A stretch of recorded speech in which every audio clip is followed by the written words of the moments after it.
Bismillahir Rahmanir Rahim. Assalamu alaikum wa rahmatullahi wa barakatuh. Welcome back to the Sisters Corner podcast. And today we're going to be discussing a very, very interesting topic and one that has been requested a lot by many sisters.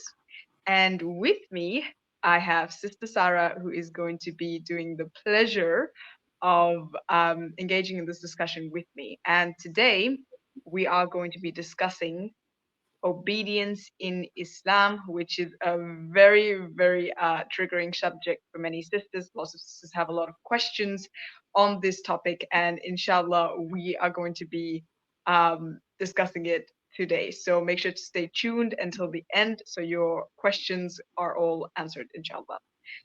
Sister Zara, how are you doing? It's great to have you back. Assalamu alaikum, everyone. Alhamdulillah, I'm doing well. I hope you're doing well as well, Waad. Definitely, this podcast I feel like is very long overdue. I know sisters have been requesting it, so I hope that all of us can benefit from it, inshallah.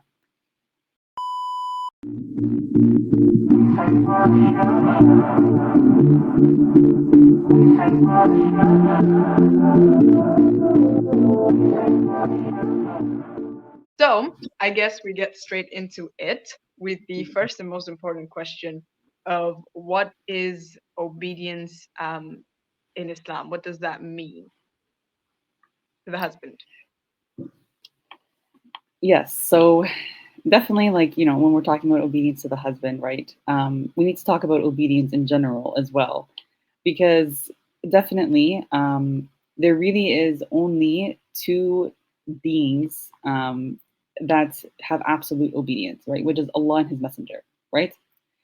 Now, definitely this is, alhamdulillah, I would assume that this is very easy for a lot of our sisters, right? Because Allah subhanahu wa ta'ala, with his infinite knowledge and wisdom, he knows best, right? So it's very easy for us to say, yeah, I submit to Allah, I obey the messenger who's the best of creation. But when it comes to obedience to other things that Allah has told us to obey, this is where a lot of sisters sometimes have issues, right? So Allah does say in the Quran that we must obey those whom He has given authority to, right? So definitely, within our day-to-day lives that we're living currently, definitely there's other contexts where this also applies. But unfortunately, we do not live in that context. So as of right now, definitely obedience to the husband applies to many sisters. And it's a big part of understanding what obedience really means, right? So Allah and His Messenger, as I said from before, have absolute obedience, which means no matter what they say goes.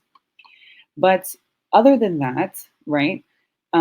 So, for example, the husband, whom Allah has actually given authority to over his wife and children, of course, this is where he does not have, where this is where really absolute obedience does not apply. So there's something called absolute obedience, and then there's non-absolute obedience. I guess we can call it that. So your husband does not have absolute authority over you. We're going to get into what that means exactly, but obedience to the husband in particular really means obedience in everything, really. And obviously, there's exceptions to this, which I think we're going to get into a little bit later. But I just want to talk about, at least for now, how important obedience to the husband really is and what it means in Islam, right? Now, I'm going to bring up some hadith, right, that are authentic from the Rasul sallallahu alaihi wasallam. So, for starters, there's a hadith that is recorded that is authentic, and basically what happened in this hadith, where an aunt, so a sahabiya, right, she came to the Prophet sallallahu alaihi wasallam, and the Prophet asked her a question. He said, "Do you have a husband?" And she says, "Yes." And then the Prophet asked her, "So how do you treat him?" And she replied, "I fulfill his rights except what I'm unable to." Right? I fulfill his rights except for what I'm unable to.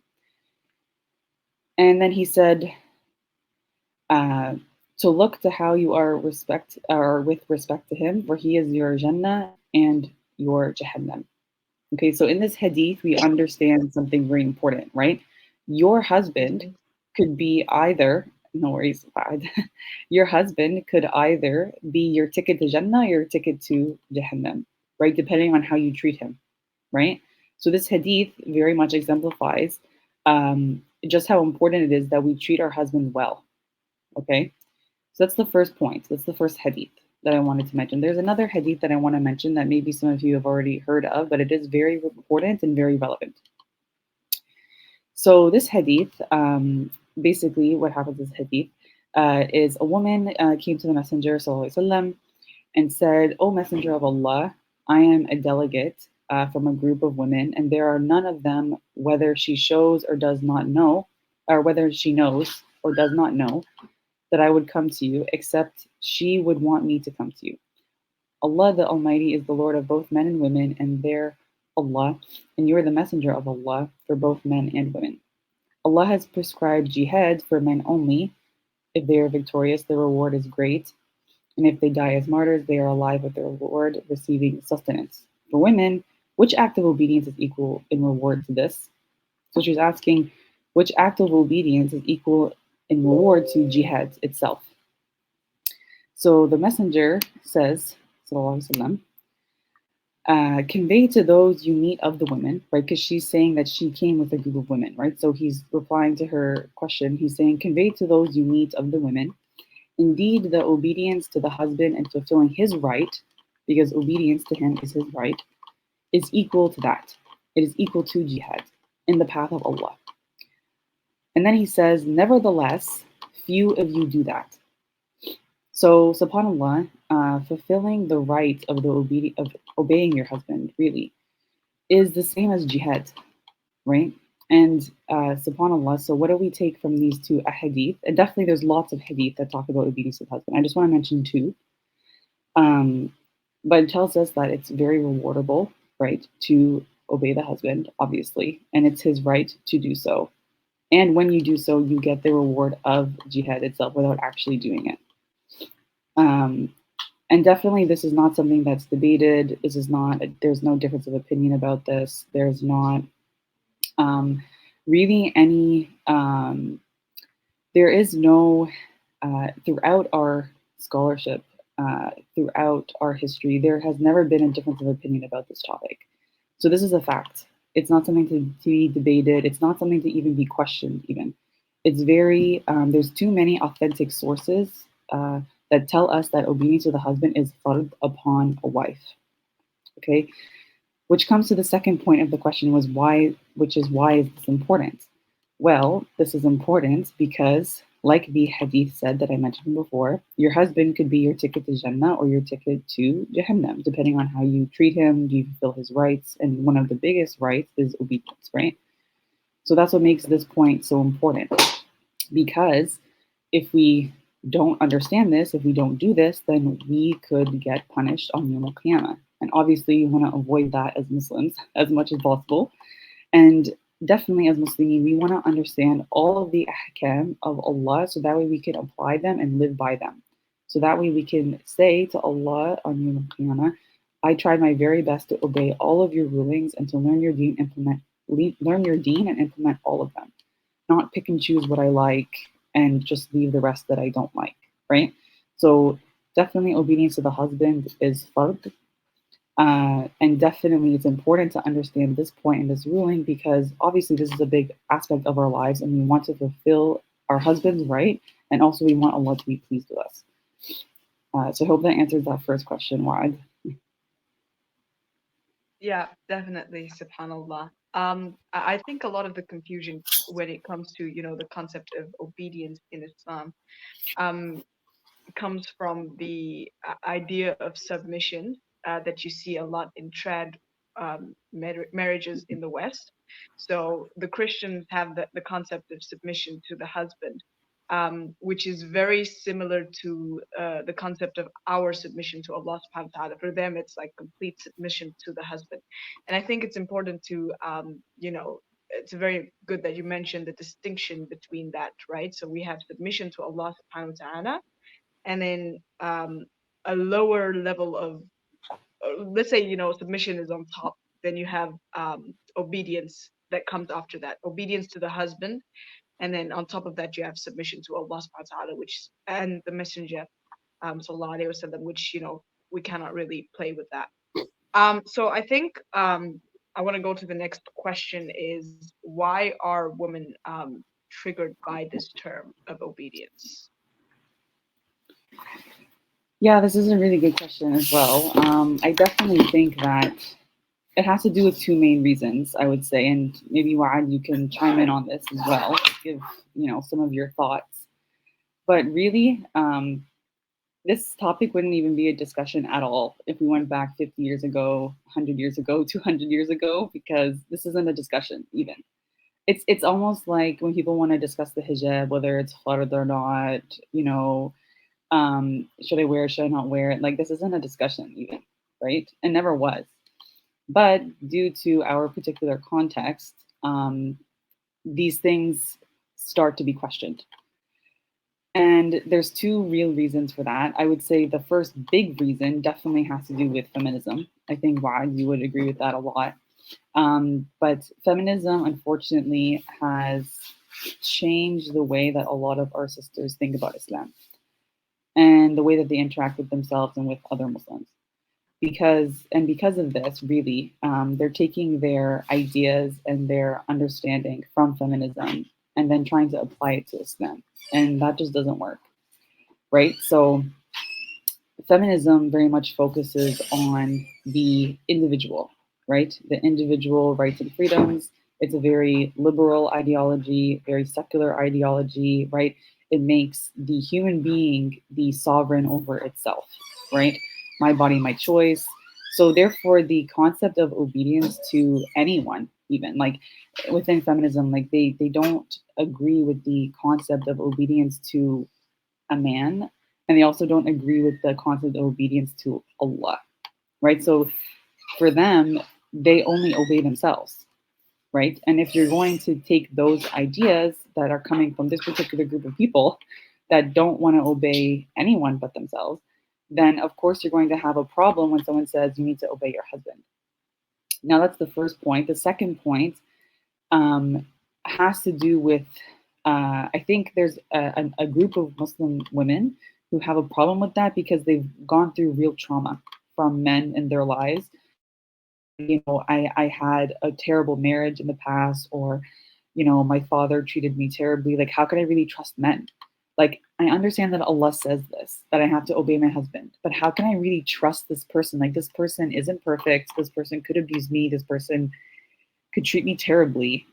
And when someone tells them they have to obey that person, they start coming up with all these questions like, what if this and what if that? And my rights this and my rights that. And they start to kind of panic almost because they're like, wait, does Islam not give me a way out if I need one? And definitely it does, right? So, like I mentioned from before, husbands do not have absolute obedience, which means that there's a limit to their obedience. There are exceptions, right? And that's what I was trying to make. That's the point that I was trying to make from before. That there's a distinction between Allah and His Messenger, and then human beings on earth that Allah has also given authority to that we must obey, but they're like the way that we obey them is not absolute, right? And definitely this is the case when it comes to husbands. So, Waad, maybe you want to chime in a little bit and share some of your thoughts on that. Yeah, subhanallah. I think personally for me, a lot of the women that I have um, dealt with are those women who have experienced some sort of trauma. Um, and originally, the way that I used to, respond to this was, look at the relationship that you would have with your father, right? If you have a good relationship with your father, you obey him because you know he wants what is, first of all, because it's, his right, right? But nobody really questions, obeying their fathers, right? So he tells you you have a curfew at this time, you come back home. They're going to complain, oh, you know what, I have a curfew and all that, but they're still going to do it in the end, right? Um, and that's a very similar relationship to that, um, which you would have with your husband, right? The authority kind of shifts when you go from your father's house to your husband's house, and then now he's the one that you have to obey. But you listen, right? because you know that he wants what's best for you. And I think this is something that's very important to consider, and it's not really thought about a lot when you're getting to look when you're looking for somebody to get married to. One of the most important characteristics is, do you trust this person, right? Because I think any woman who trusts a man um, will not find it hard to obey him. But when you have that trust issues, when you don't think that he can lead, when you don't or when you've had bad experiences in the past, that definitely does um interfere. So Mhm. I want to ask, for women who have been through this is a bit of a follow-up question, but for women who have been through this, they do have those trust issues. Aside from understanding, because like I said, the way that I would deal with this is just by telling them, understand the relationship of your father, right? You obey your father, you listen to your father, you know he wants the best for you. But aside from that, um how would how would we go about telling these women, that they have to obey their husbands? How did we help them heal from that? Well, definitely for anyone who's been through like a lot of trauma, it's always best to see, a Muslim psychologist, anyone really like counseling, right? Like anyone really in the community who can help you heal from that. Definitely, I recommend that you go to that person and receive therapy or anything that you feel like you need to recover.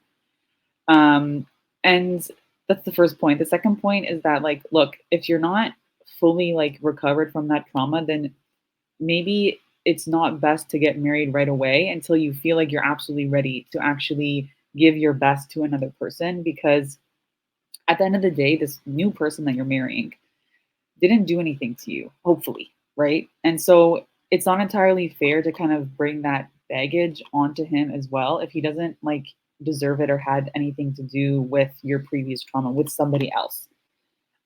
So if you're not ready to get married, then there's no rush, right? Don't rush yourself into marriage because you feel like, oh, I need to be married. Like, don't do that, right? Get married when you feel like you're really ready to give your full self to another person. And let's just say circumstances happen and you're not fully ready, but you get married anyway. Then definitely you want to get married to someone that you trust, someone that you've gotten to know. And obviously, if this person is what you want, they're what you're looking for, and you end up getting married to them anyway, then you really need to work through that trauma with them and like communicate with them and express yourself, right? And I would assume that if you're marrying this person, I would hope that you're able to communicate that and, open up to them and trust them with being vulnerable, right? To get through that trauma so you can heal with that person and get to a place where you can give your full self. You know what I mean? Like that way, these trust issues or this previous these feelings that you have from this previous uh, you know, from previous experiences doesn't come onto your new marriage with a different person that is a good guy, hopefully, right? So that way you can have a very fruitful, loving, merciful, kind, you know, good marriage with that person, right? Because one of the points, very important points that I wanted to bring up actually, is this ayah from the Quran. It's from Surah Ar-Rum. It's ayah 21. Okay, and so Allah says in the Quran, and one of his signs is that he created for you spouses from among yourselves so that you may find comfort in them. And in other translations, sometimes they use the word tranquility or peace, right? Um, but in this translation, it says to find comfort in them. Okay. And he has placed between you compassion and mercy. Surely in this are signs for people who reflect. So definitely, if you ask, scholars or shuyukh about this ayah, they'll tell you that, that this ayah is really telling us that the biggest part of marriage is to find that peace and tranquility with the other person, right? Which is a huge point to this whole discussion on obedience to the husband, right? Because at the end of the day, yes, the rules of Islam are the rules, right? So Allah, with His divine wisdom and knowledge, has given us has given us Islam, has given us His beautiful, amazing Sharia. And we cannot change that, right? We cannot, there isn't really things in the Sharia that we can change, of course, unless there's a dalil, okay? Maybe Waad, you've heard of this, but sometimes rulings in Islam could change depending on evidences and context and things like that. But definitely when it comes to this specific ruling, it doesn't change, okay? So obedience to the husband is not something that you can, play around with or reinterpret or anything like that. It is what it is, right? Allah, with His infinite knowledge and wisdom, has set this rule for us because He knows what is best for us, okay? Now, definitely, like I mentioned before, husbands don't have absolute authority. So, what that means is that there are exceptions to this rule. Now, if this person does not bring you peace and tranquility, like how this ayah is saying, if this person is abusing you, this person is, narcissistic, very controlling, doesn't bring you happiness, right? Then this is defeating the whole purpose of marriage, right? If you don't have peace and comfort and tranquility and compassion and mercy with like your spouse, then it's not really a marriage even, you know? Like this is the bedrock of marriage is that you have these foundations. And when it's not there, then obviously there's going to be lots of issues that are going to come up, right? Um, Now, yes, we must obey our husbands, but if we're not aligned on, uh, very fundamental, important things, right? Like who's working, who's paying the bills, like, uh, you know, what are some other examples? I think those are really the big ones that a lot of people have questions about around working. Yeah. But do you pursue your PhD? Do you not pursue your PhD? Do we live in this apartment in this city, or do we live in a house in a different city? Like these, like big life things that come up, right? Work, education, where to live, family stuff, whatever, right? If you're not aligned on these things, then it's going to cause friction between you and your husband. And at the end of the day, if he's abusing you in any way, if he's not fulfilling your rights, if he's just not, uh, fulfilling his role as a husband in a proper way, then definitely you're not going to be fulfilling this ayah, right, by having that peace, comfort, and tranquility. And it's going to cause issues, and it may even be reason for divorce, right? So this is where the exception comes into play. So when people ask the question, like, you know, do I have to obey him in everything? Well, the answer, of course, is yes. But there's an exception to that, that if he is not giving you your rights, if he's not fulfilling your rights, if he's abusing you in any way, then he loses that privilege of obedience. He loses the right to his obedience in the first place. If he doesn't fulfill your right, you don't have to fulfill his. If he's abusing you, then he's not fulfilling your right anyway as a wife as well, because it's your right to be treated well. And if he's abusing you, he's not treating you well. So therefore, he loses his right as well to obedience. So this is really where the exception comes in, and just to connect this with your question, is that when a Muslima is healing from that trauma, and she hears this, like, oh, I have to obey my husband, right? And she doesn't know if she can really trust him or not. This is really what this Muslima needs to understand, is that, look, if you're going to get married to somebody, I would hope that you do your due diligence to ensure that this person's a good person, they're what you're looking for. And if at the end Yeah. of the day Mhm. you it didn't work out and he's not what you thought he was in any way, or he's abusive, or he doesn't feel your rights, Islam gives you a way out. Divorce is a way out. It's not haram to get a divorce, although it is disliked. But in these circumstances where he doesn't fulfill your rights, he doesn't treat you well, he's abusive, then Allah does not force you to stay. Allah does not force you to keep quiet, and Allah does not force you to not seek help. You should seek help. You should file for divorce, especially if you're not safe, right? There are ways out. And so, and with anything really, truly, there's always risk. So when you're marrying somebody, there's a risk, right? That person could be what you thought they were, or they could not be, right? Which I think at the end of the day, you don't really know a person until you actually move in with them. But at the end of the day, if they're not what you expected, they're not what you wanted, they're abusive, they don't feel your rights, etc., then you can use these other avenues that Allah has given you to get out of that situation, and then definitely, inshallah, you can find other resources to help you through that trauma or through that issue, right? Family, friends, counselors, shuyukh, anybody really in the community who can help you, or even from your family. So that's definitely what I would say to that Muslima in regard to your question. Yeah, subhanallah. So there was a lot to unpack in that one. Yeah. Um, I think it's very important for sisters to, to take the vetting process very seriously. Um, because that's where really majority of the problems starts. When you don't vet your spouse, like of course, like you said, you don't really get to know your spouse until you live with them, but there is a lot that you can learn, right? So if you got to ask yourself the main question before you get married, just from what I know of this person, can I trust this person? If your answer is no, or you find yourself trying to convince yourself, whatever the point is, because naturally for us as women, a part of our femininity is wanting to be led, right? So when you are with somebody who makes you feel safe and makes you and protects you, and you feel comfortable with them, you will find yourself naturally obeying this person, right? A lot of the friction comes, like a lot of sisters that I hear, they say, I want to obey my husband, but I don't trust that he can take the lead. I don't trust his decision making. Um, so when he himself doesn't embody that masculine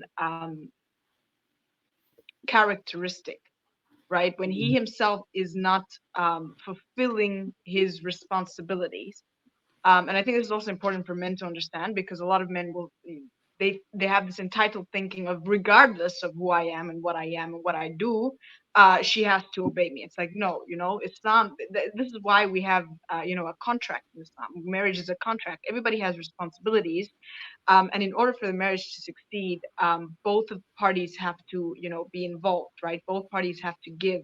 So when you're getting to look into marriage, it's very important that the spouse that you are getting to know is somebody that you trust, and yeah, that does set the foundation for how the marriage is going to look like. Okay, so I guess the next question that I want to ask is, how much, because we know, the general, you have to obey him in everything, except for these exceptions, of when he doesn't fulfill your rights or when he's abusing you. But just when it comes to everyday, stuff, personal stuff, how much control does a woman have in making her own decisions within the home? So definitely, when it comes to things inside the home, she has lots of say, right? Um, so obviously, I mean, I really hope that there's no guy that really exists that's like this. Imagine someone micromanaging every single tiny thing that you do during your day. But obviously, like that's not, inshallah, that's not the case for anybody listening to this. Um, but look, like at the end of the day, definitely in general, you would have to obey your husband, right? But that doesn't mean that you can never voice your opinion. That does not mean you can never have a say in anything. That does not mean that your husband will never consult you and just make decisions on his own for everything. No, actually, a lot of the times, inshallah, if you have a fruitful, healthy marriage where you can communicate with your partner, then he's actually going to consult you a lot for things, believe it or not. So you also have to consider that the nature of a healthy marriage, that he's going to ask you, what do you think? What do you want? Right? Because he loves you too and he wants you to be happy. One of the main things that a husband wants is to make his wife happy, actually. But obviously, again, if he's abusive in any way, if he's narcissistic, if he doesn't feel your rights, then obviously this man is not a man actually, and he's not a good husband, right? And in those cases, you would take necessary actions to solve those problems, right? But when it comes to um, healthy marriages, which is the assumption here, then he's going to consult you anyway. So you don't ever have to feel like, oh, I'm never going to have a say. I can never state my opinion. No, that's not the reality. um, and again, like with your question from before, like why is this question so triggering? Or this point so triggering for a lot of Muslim women, right? Like when we say you have to obey your husband, a lot of Muslim women get triggered by that. It's because I think a lot of the sisters who do are single, never been married, and they don't really understand what marriage is like. They think, oh, I can never make a decision now, and I just like I can't do that. Like, what if I want to do something that I want, right? Because I also need to be happy too, and I have hobbies and I have things that I like, and look, at the end of the day, uh, you do have a say in all of these things. You actually have a say in a lot. But, but at the end of the day, if let's say there's a disagreement between you and your husband, then you would need to take his opinion and implement it. Okay, because at the end of the day, there are going to be disagreements. There are going to be points of contention where you don't agree. Now, with that being said, though, something that you should always do prior to getting married is making it very clear what you want in the marriage before you get married. So if you want to work, if you want to do da'wah, like, because even some sisters are like, oh, I want to do Islamic work and I want to do da'wah, but my husband doesn't let me. That's another thing, right? So if you want to work, if you want to do da'wah, uh, anything outside the home, really, like you have a hobby, whatever it is, you want to start your own business, anything, you need to lay it out on the table before marrying this man. Okay? You need to make sure that you're on the same page. So inshallah, you don't have those issues later down the line, really. But let's just say um, you ran into those issues anyway. Let's say you got married to a guy and you told him everything you wanted in the marriage and he agreed, whatever. And then later down the line, he changes his mind. He's like, no, actually, before I said that you could work, and I was okay with it, but now I'm not. And then he gives his spiel as to why he's not. He gives his reasoning, but you're like, but I want to work and I worked so hard for this degree and at the end of the day, you just don't agree. You still need to obey him. So so on one end, it's like you do have a say in a lot and in almost everything really, because he's gonna consult you. But at the end of the day, if he does say no for anything really, then you would need to obey him. Um, except for those two exceptions: if he abuses you or doesn't fulfill your rights. But if he's a good man, he treats you well, he pays all the bills, alhamdulillah, he treats your kids well, he's not abusive, then obedience to the husband stands. And whatever he says no to is no. And you have to accept that. Because this is the hukum that Allah has placed upon women. And, if we remember the hadith, there's lots of hadith, by the way, that talk about the reward of obedience to the husband. It's literally, you can think of this as just your ticket to Jannah. And at the end of the day, that's what we want, right? Like the job that you're chasing, the business, the hobbies, whatever, like they're not the end goal. The end goal is Jannah. Now, definitely, when it comes to the Islamic work, though, I want to make this point because I did bring it up. This is where there's an exception, right? So if he does not let you do Islamic work, he does not let you do the da'wah to Islam, then definitely he's telling you to do something haram, which would be haram to obey him in. So just like your parents, for example, you obey them, but if they tell you to do something haram, you don't obey them, right? Everyone knows this ruling. Same thing applies to your husband. If your husband's telling you to do something haram, then you do not obey him because then you would be sinful.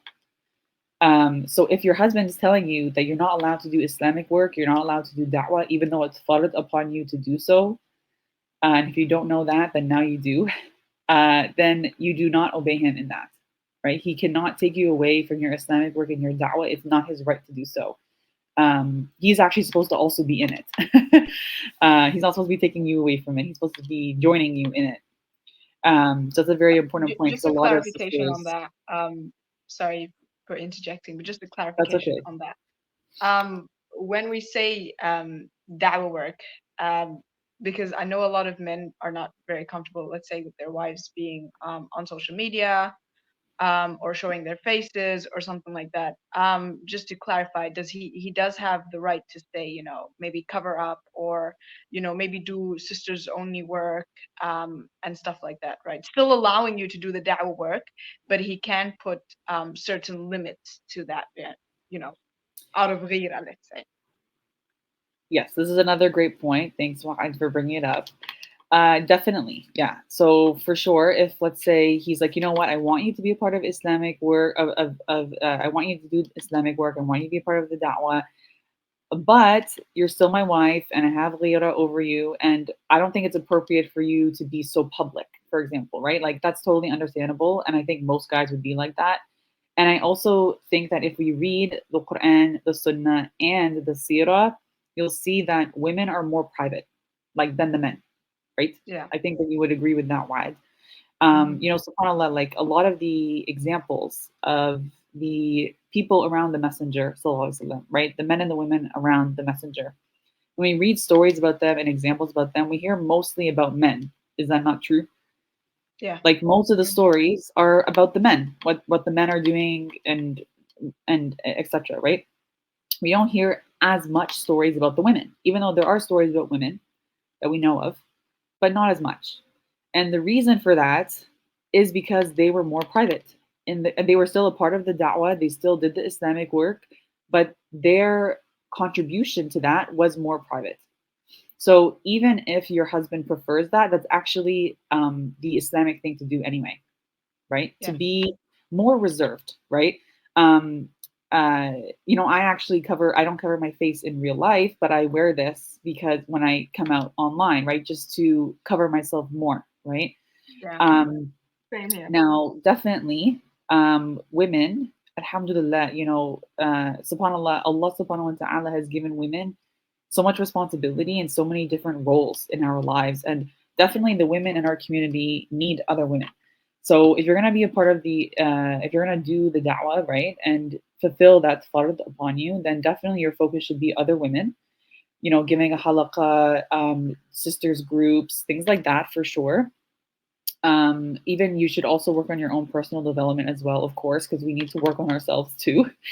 But if you're a sister who knows how to write, who's really great at public speaking, you have a talent in that, and you feel like the community could really benefit, and your husband's okay with it, then definitely it's not haram to do that. I know that there's a difference of opinion about this, but this is the opinion that I hold. It's not haram for a woman to speak publicly.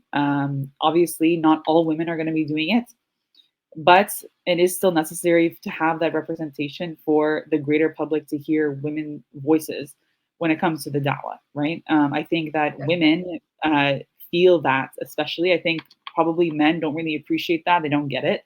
A lot of men say that, oh, it's not necessary. But for women, it is necessary. And that's really the point here, right? Like, women are also a part of this ummah, and having female voices out there that are speaking more publicly. Definitely, it's not going to be the majority of women, but having those some of those female voices out there does help in the da'wah a lot. When it comes to talking to other Muslim women or even non-Muslim women, having that representation and having women speak, right? Because at the end of the day, uh, if we don't speak, the non-Muslims are speaking, especially when it comes to women's 100%. issues. We hear this all the Yeah. time, right? Oh, Hmm. Islam oppresses women, the hijab is oppressive. Women need to And be on then the also forefront. the Muslim feminists, because Yeah, they're very vocal because they don't really have that restriction, so they're just everywhere, right?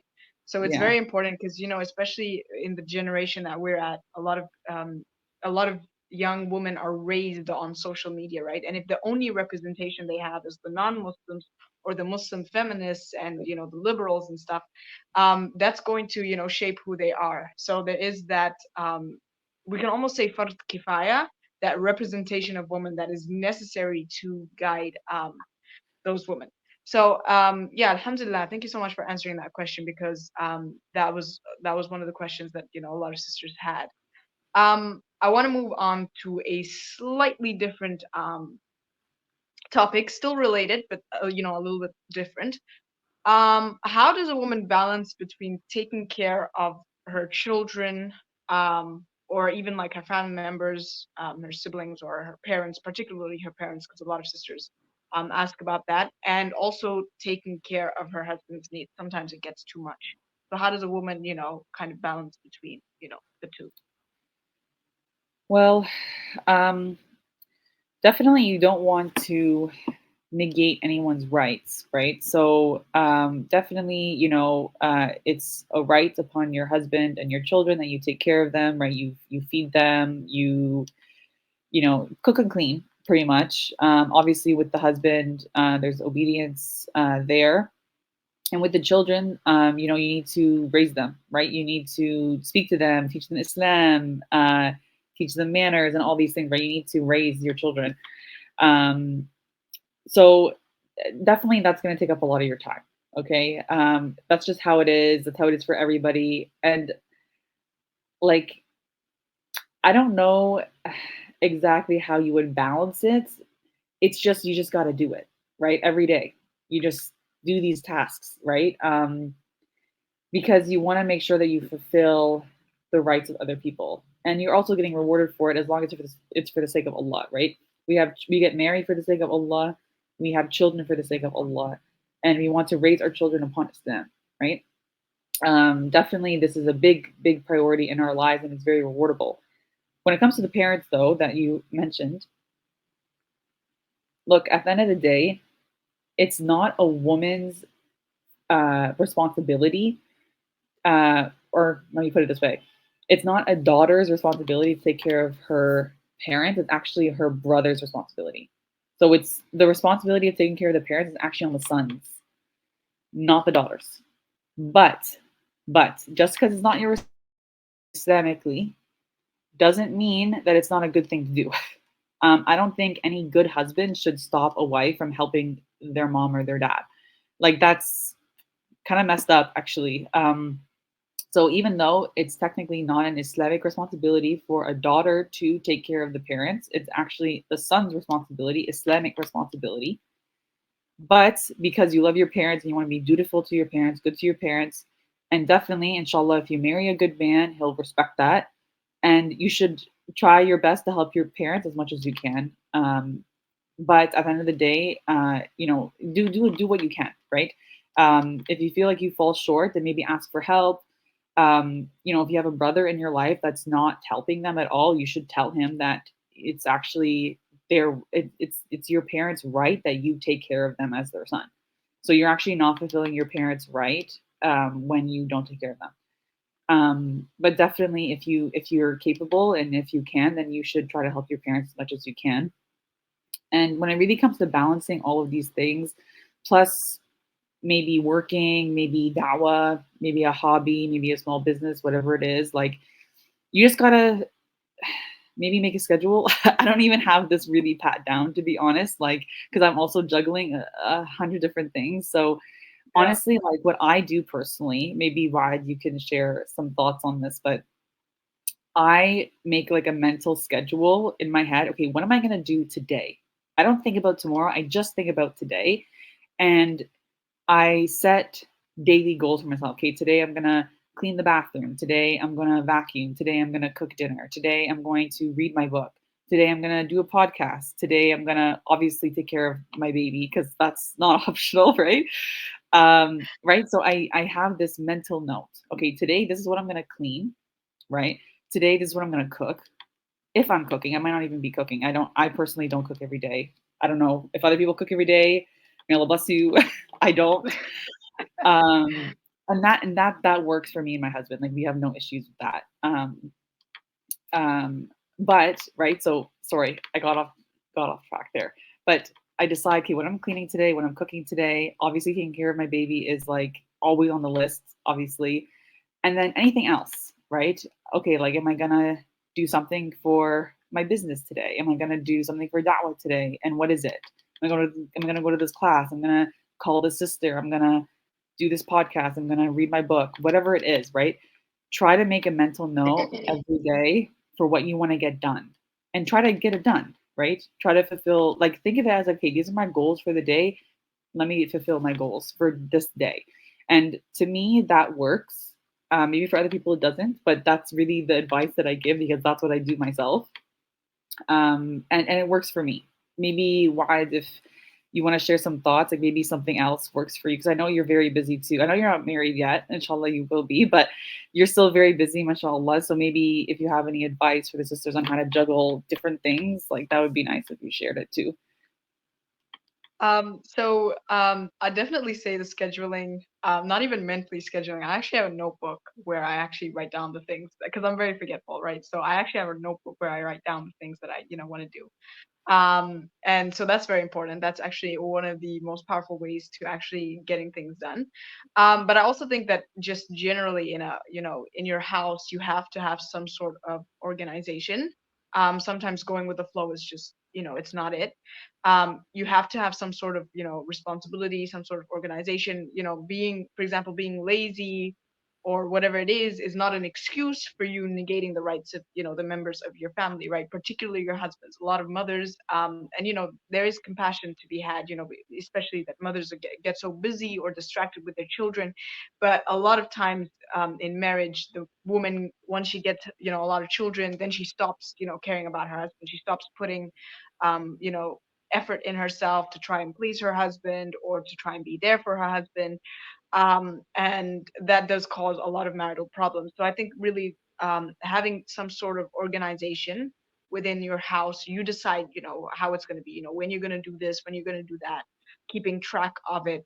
And also, I think, something that's not talked about in this generation is having the help of other people, like your family, your sisters, your mother, your in-laws, even dealing with your children, right? I mean, this for me was, a huge change. When I came, I grew up in South Africa, which is basically like the West. And in the West, there's so much pressure on a woman because, she gets married and she has to do everything alone, right? Even childbirth and stuff like that, everything she has to do alone. Um, but then I came here to Saudi Arabia and then also in Sudan. And like it's to the point where even whilst you're pregnant, you don't even have to cook, right? You're gonna have your sisters-in-laws or your sisters or your parents who are gonna cook for you. They even come and clean for you, right? They'll take care of your children. They'll bath your children for you. They'll dress them for you. You always have the help of other people, right? And I feel like that's one of the things that we have lost, unfortunately, particularly in Western communities, even as Muslims, unfortunately.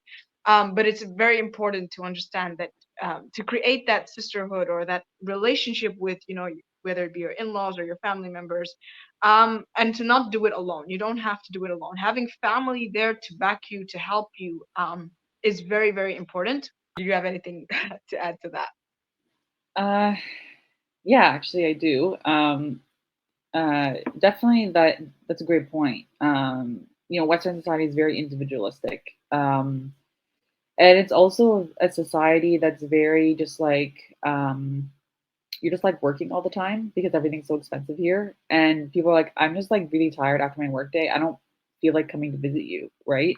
So because I'm just tired, and I have like all this other stuff to do, and so people don't see each other that often. Maybe where you're from, things are different. But here, that's what it's like, right? Um, but I think as a potential solution to that issue, if you're living in that context, um, try to like get your kids to do work, right? I think we very much underestimate our children like doing household chores and helping around, but kids are smart and they pick up quickly, and especially when they're young, they love doing chores. They think it's fun. They think it's a game. Imagine like you never, yes, seriously, like you tell them you give them a mini 100%. vacuum or something to clean the floor, and they'll just like, yeah, you know.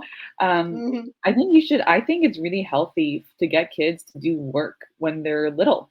100%. Obviously 100%. nothing crazy, and obviously like don't get them to do dishes or anything, right? But like little tasks, right? Put away their toys, maybe clean up. They spill something on the floor, let them clean it up. If they're a little bit older, they can help you dry the dishes, right? Like give them tasks. And plus, it's also a Yeah. bonding time for you and your child too. And when they get Mm-hmm. older, right? So obviously, I think this solution isn't something that really helps at the beginning because when they're really little, you're still going to be like doing most of the work, obviously. But if you teach them when they're young to help out and it becomes like a culture in the household that we all help mom do things, then when they're older and they're teenagers, you're gonna see that they're like cleaning and stuff. And it's Yeah, not all on you. definitely. So you're gonna get that help. Because at the end of Yeah. the day, the reality is that most of our husbands are not gonna do that. Most of our husbands were not raised with that to clean, especially cleaning, like cooking. Okay, like I think most women don't really mind if their husband doesn't cook, to be honest. Yeah, But when it comes to cleaning or like making messes, I think that's where most sisters kind of might get annoyed, right? If like you clean something and your husband goes and messes it up right after, right? Like a really big one that women complain about is like, oh, I cleaned the bathroom, then he went and he shaved his beard or lined his beard or whatever, and then now there's hair everywhere, right? So that's something that I think a lot of women complain about, right? Like their husbands don't really like. It's not that they don't help, right, clean, but they also like make messes and then don't clean up their messes, right? And the reality is that a lot of our husbands are like that, and they're not going to change. That's the reality. Changing behavior is the most difficult thing to do. So instead of relying on your husband to do things that he's just not going to do because he was not cultured to do that, culture your kids, right? Raise yeah. them with that they clean up their Hmm. messes, they put away their toys, they keep their rooms clean. And when they get older and they're more capable of, cleaning the bathroom, vacuuming, whatever, they take on those chores and it becomes a culture and becomes normal, right? I think a Definitely. big mistake that a lot of parents make is that they spoil their kids, they let their kids do whatever they want, and then as soon as they come to a specific age, all right, now you have to do XYZ. Well, I don't want to, mom, because you never forced me to do this. But now Yeah, you're no, telling me that definitely, I have to do definitely. it, and I don't like that change. So just Yeah. raise them with it. Then that way you're not changing anything. They're just doing what they always did, right? And It's normal. it's because you hear a lot of parents in this with the soft parenting and stuff in the West, who say no, you can't have your children do chores, and that's child labor. It's not really that. It's really teaching them to be responsible. And subhanallah, I used to, because my mother, when she raised me and my sister, she like from 8 years old, we were up and cleaning stuff, small stuff, until eventually, by the time I was 15 years old, I could cook and I can clean and I can take care of like an entire house, right? I was fully independent. I was doing my own laundry, doing my own lunch for school. And I think for, maybe in my early teenage years, I was like, I would see my friends and um, they were having people do like their moms doing stuff for them or their nannies or whatever it was. And I would kind of feel like, oh, why does my mom have to tell me to do all of this stuff? But now as an adult, alhamdulillah, I mean, I have people my age, in their 20s who are saying, I don't know how to cook, or, I don't know how to organize myself, or stuff like that, right? So it does teach you a lot of organization, because now practically I can live by myself, right? And I wouldn't have absolutely any problem.